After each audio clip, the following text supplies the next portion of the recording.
Now we will start the new chapter, chapter 4 electromagnetic induction. क्या होता है electromagnetic induction? देखो अभी हमने पिछले चैप्टर में पढ़ाया था कि जब भी कोई चार्ज पार्टिकल फ्लो करेगा ना तो आसपास क्या आएगा? मैग्नेटिज्म। अब हम रिवर्स कर रहे हैं, मतलब करंट पिछले चैप्टर में हमने किया था, करंट है तो मैग्नेटिज्म आएगा। अब हम बताएंगे अगर मैग्नेटिज्म होगा तो क्या आएगा? करंट आएगा। Okay, so what is electromagnetic induction? आपने क्लास 10th में भी पढ़ा हुआ है।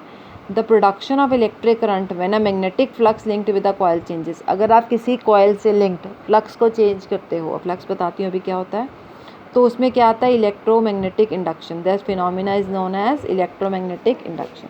सो जब भी आप किसी कॉइल से लिंक्ड फ्लक्स को चेंज करते हो तो उसमें क्या आता है? Electric current. मतलब फ्लक्स मतलब मैग्नेटिक फ्लक्स को चेंज करते हो तो क्या आता है? करंट आता है। और इस फिनोमेना को हम EMI मीन्स इलेक्ट्रोमैग्नेटिक इंडक्शन बोलते हैं।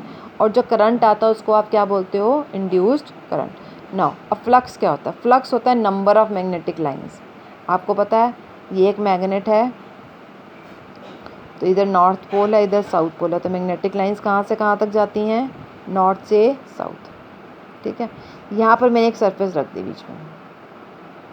अब कितनी नंबर ऑफ लाइंस परपेंडिकुलरली इसमें से पास हो रही हैं? इस सरफेस में से कितनी मैग्नेटिक लाइंस पास हो रही हैं? That is called as magnetic flux of this surface. So what is a magnetic flux? इसको 5B से रिप्रेजेंट करते हो, B representing for magnetic field. So the magnetic flux through any surface is defined as the total number of magnetic lines. उस surface में से कितनी magnetic lines pass हो रही हैं, ये मैग्नेटिक फ्लक्स है। आपने इलेक्ट्रिक फ्लक्स पढ़ा था, क्या था वो? E vector dot A vector, या E vector dot DS vector आप लेते थे गॉस थ्योरम में। सेम मैग्नेटिक फ्लक्स है, यहाँ E की जगह B लग जाएगा, इलेक्ट्रिक फील्ड की जगह मैग्नेटिक फील्ड लग जाएगा। तो फॉर्मूला क्या होगा? 5B का B vector dot A vector, that is BA cos theta. Suppose theta is 0। Theta 0 होने का मतलब क्या है? मतलब angle between B vector and A vector. A vector मतलब एरिया वेक्टर। एरिया वेक्टर की डायरेक्शन किधर होती है? It is the perpendicular to the area. ठीक है, अब देखो मैंने पहले क्या लिया? एरिया लिया। ये मैग्नेटिक फील्ड लाइंस किधर आ रही हैं? राइट साइड पे आ रही हैं, इधर आ रही हैं मैग्नेटिक फील्ड लाइंस। इसको मैंने B ले लिया, B वेक्टर आ गए। मैग्नेटिक फील्ड लाइंस की डायरेक्शन क्या बताती है आपको? B vector. अब एक सरफेस लो A, आपने सरफेस रखी 90 डिग्री पर, A सरफेस थी। अब एरिया वेक्टर क्या हो, किधर होगा? एरिया वेक्टर होता है outward drawn normal from the surface of from the area, बाहर की तरफ आने वाला नॉर्मल ये होगा। ये ए वेक्टर की एरिया तो स्केलर होता है ना, पर एरिया वेक्टर की डायरेक्शन क्या होती है? उसका नॉर्मल। तो ये B वेक्टर हो गया और ये क्या हो गया? A vector. इन दोनों के बीच में एंगल क्या हुआ? 0। तो फ्लक्स क्या होगा? मैक्सिमम। cos 0 फ्लक्स क्या होगा? मैक्सिमम। तो थीटा 0 कब आएगा? जब आप किसी सरफेस को मैग्नेटिक फील्ड लाइंस के सामने ऐसे रखोगे परपेंडिकुलर, तो मैक्सिमम फ्लक्स आएगा। मैक्सिमम फ्लक्स आपको पता तभी आएगा, मतलब maximum number of lines pass करेंगे।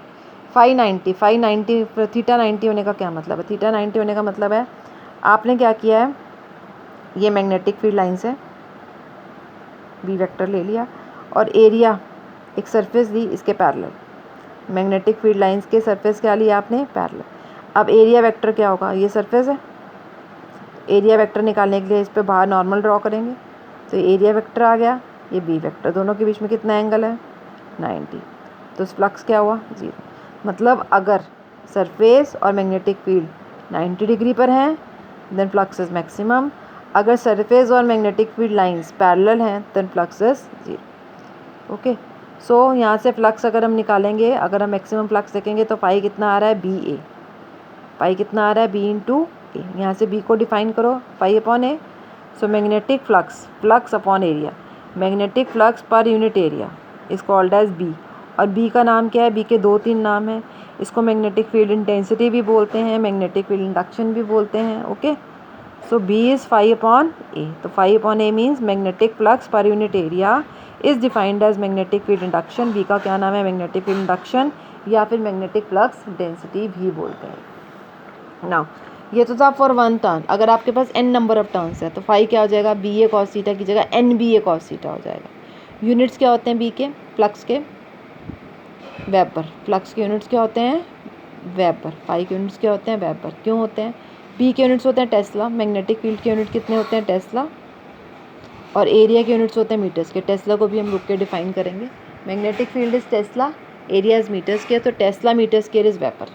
सो what is 1 weber? 1 weber is a unit of magnetic flux over an area of 1 metre square. एक ऐसी एरिया जिसका एरिया, एक ऐसी सरफेस जिसका एरिया 1 मीटर स्क्वायर है, उसको आप नॉर्मली रखते हो। देखो नॉर्मली रखा था ना आपने, सरफेस को मैग्नेटिक फील्ड लाइंस के नॉर्मली रखता, तभी लाइंस पास होती हैं, अदरवाइज लाइंस पास नहीं होती। तो मैग्नेटिक फील्ड, तभी तो आपने थीटा को 0 लिया था। अब देखो phi is equal to B A cos theta. Theta को 0 लोगे तभी तो कॉस 0 1 बनेगा, और कॉस 0 1 बनेगा तो phi is equal to B A रह जाएगा। बी कितना हो जाएगा? 1 टेस्ला, ए क्या हो जाएगा? 1 मीटर स्क्वायर। तो मीन्स थीटा को 0 भी करना है। थीटा 0 होने का मतलब है जो सरफेस है वो मैग्नेटिक फील्ड लाइंस के क्या है? नॉर्मली है। अगर आप एक सरफेस जिसका एरिया 1 मीटर स्क्वायर है और उसको मैग्नेटिक फील्ड लाइंस के नॉर्मली रखते हो, तब उसमें से कितना मैग्नेटिक फील्ड पास करता है? 1 टेस्ला। तब जो फ्लक्स आता है वो कितना होता है? 1 weber. Then it is called as 1 weber. Okay, so this was the basic of electromagnetic induction and magnetic flux.